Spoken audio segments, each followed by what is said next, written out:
nada, e quando ele não encontra nada, ele pergunta, já que eu não achei nada, o que eu coloco no relatório? É tudo absolutamente criminoso, é tudo absolutamente grave. O maior escândalo da história do Supremo Tribunal Federal, a prova cabal de que Alexandre de Moraes agia e age como acusador, vítima e julgador no mesmo processo e que não há direito de defesa, não há devido processo legal, há simplesmente um atropelo das leis e da Constituição nos processos inquisitórios conduzidos pelo ministro Alexandre de Moraes. Conversas entre o gabinete de Alexandre de Moraes no STF e o órgão de combate à desinformação do TSE, à época sob seu comando, indicam que em vários casos os alvos de investigação eram escolhidos pelo ministro ou por seu juiz assessor, ou seja, em vez do órgão acusador com auxílio da polícia, né, da Procuradoria-Geral da República, do Ministério Público com auxílio da polícia, investigar e mostrar quem são as pessoas responsáveis por cometer crimes, o próprio julgador apontava e decidia quem que deveria ter a sua vida devassada, suas publicações devassadas, que tipo de mapeamento de rede o TSE deveria fazer contra alvos depois da decisão do mesmo juiz, do mesmo ministro que determinou que a vida daquela pessoa fosse devassada em primeiro lugar, o que é absolutamente ilegal, inconstitucional e completamente incompatível com o nosso sistema acusatório brasileiro, que não é um sistema inquisitorial. Vamos lá. Os diálogos mostram também que os relatórios eram ajustados quando não ficavam a contento do gabinete do STF e em alguns episódios feitos sob medida para embasar uma ação pré-determinada como multa ou bloqueio de redes sociais. Ou seja,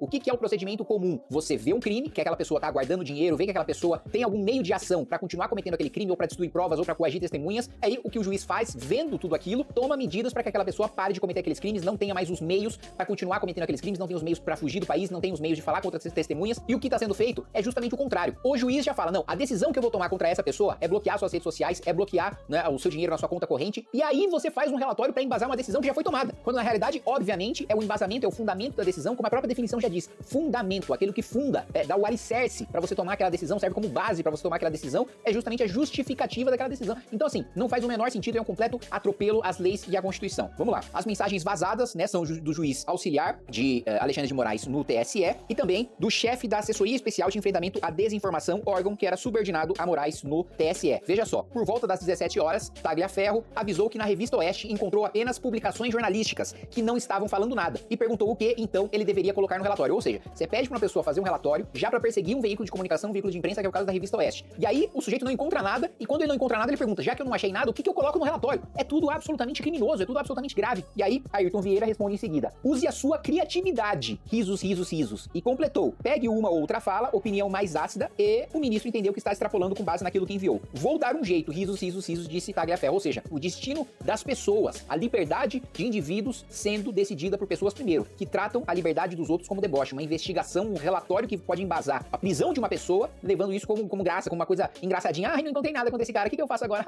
Ai, vai lá e dá o seu jeito.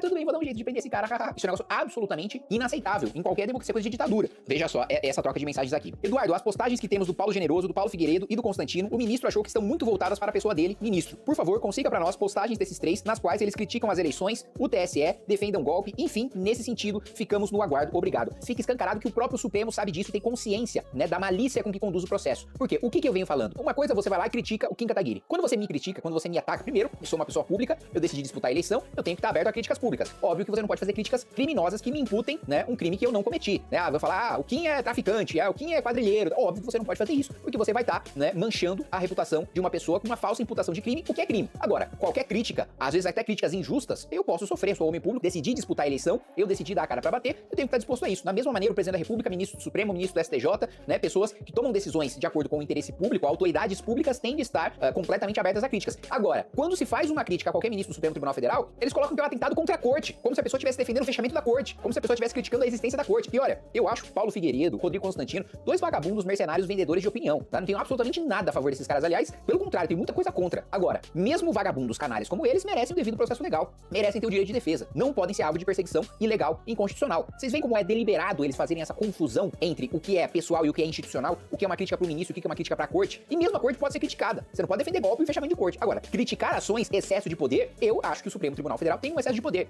e que nós não vamos resolver esse excesso de poder nem resolvendo as questões de ministro A ou de ministro B, né? Nós só vamos resolver a questão do Supremo Tribunal Federal quando nós acabarmos com o excesso de poder da corte. E qualquer um que ocupe qualquer cadeira de ministro do Supremo já está errado pelo excesso de poder que acumula. E esse poder precisa ser cortado, que é uma coisa que eu venho defendendo há muito tempo, tirando o Supremo Tribunal Federal do Judiciário. Vamos fazer igual a Europa, separa as cortes constitucionais das cortes que julgam os casos concretos. Antes eu defendia o fim do foro privilegiado, porque, né, você sempre tinha um conluio ali, um convescote das cortes superiores com os deputados e com os senadores, e ninguém acabava sendo condenado por corrupção. Agora, a gente tem que defender o foro privilegiado pro deputado e pro senador não ser perseguido pelo Supremo Tribunal Federal. É um negócio assim, ainda mais bizarro. Vamos lá. Por volta das 22h20, dentro desse contexto de mandar encontrar alguma coisa contra a corte, Tagliaferro mandou novas versões e citou uma dificuldade na produção do documento. Difícil achar publicação que não fale do ministro. fiz as alterações solicitadas, veja se está melhor, por favor, abraço. O cara fala, olha, eu só achei crítica contra o ministro, não achei coisa de fechar a corte, de dar golpe, nem nada. Não, vai lá e acha. Fui lá e não achei. Então, assim, é um negócio bizarro, é um negócio assustador. Você, por exemplo, você pode me perguntar, você, Kim Kataguiri, pode fazer o que em relação a isso? Nada, eu não sou senador. O máximo que pode fazer, o que eu já faço, é ir pra tribuna, é articular, falar com os líderes, falar com o presidente da Câmara, falar, pautem o fim das decisões monocráticas, pautem, né, mandato pros ministros do Supremo Tribunal Federal. É o máximo que eu posso fazer. Não sou líder partidário, não sou presidente da Câmara dos Deputados, mas mesmo líderes da Câmara e mesmo o próprio presidente da Câmara, ainda assim tem um poder muito limitado. Quem tem que fazer alguma coisa nessa história toda? O Senado. O Senado é o responsável por fiscalizar o Supremo Tribunal Federal. A Câmara dos Deputados fiscaliza a presidência da República, os ministérios. A Câmara dos Deputados não tem o poder de investigar o Poder Judiciário de maneira geral, não é nem o Supremo Tribunal Federal. E aí o Senado vai fazer o quê? Não vai fazer absolutamente nada. Veja aqui essa notícia. Pacheco não vê clima para impeachment de Moraes no Senado após revelações de mensagens. Ou seja, no final das contas, meus amigos, nada vai acontecer. Enquanto nós não tivermos a reforma de decisões monocráticas, não vai acontecer. Enquanto a gente não tiver mandato, mas mais do que isso, um mandato, pós esse mandato, o sujeito está proibido de disputar a eleição. E por que está proibido de disputar a eleição? Porque senão ele vai usar o mandato de ministro do Supremo para fazer política. Vai passar 10 anos fazendo política e depois, quando sair, vai disputar a eleição e vai ter usado aquelas decisões judiciais para se promover decisões importantíssimas para o país sobre a constitucionalidade ou não das leis. E outra coisa, retirar o Supremo Tribunal Federal do Poder Judiciário. Em 5 anos de Câmara dos Deputados, sou a única pessoa que eu já ouvi falando isso sou eu. Veja só, vou fazer até uma crítica interna aqui para vocês, hein? Nem dentro do próprio Movimento Brasil Livre eu costumo escutar pessoas defendendo, né,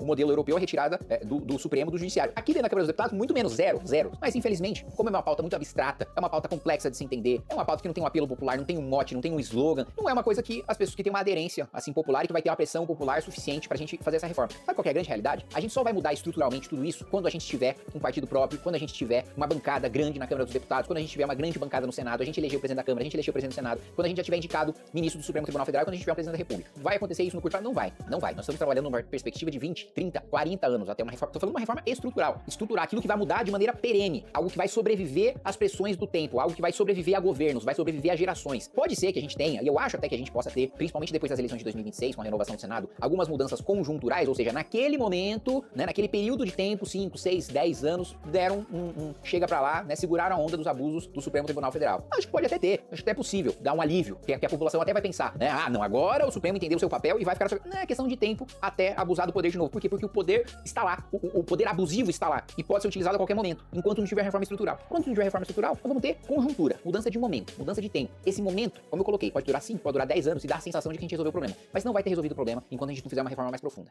Aqui, ó, inscreva-se, inscreva-se, inscreva-se. Se não bater essa meta de inscritos, eu vou ter que anunciar o mandato, que eu assinei um contrato aqui, então eu preciso que vocês se inscrevam e a gente bata a meta de inscritos, tá bom?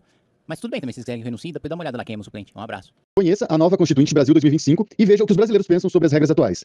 Peça o seu em forumbrasil3d.com.br ou WhatsApp na tela. Se inscreva no canal para mais cortes.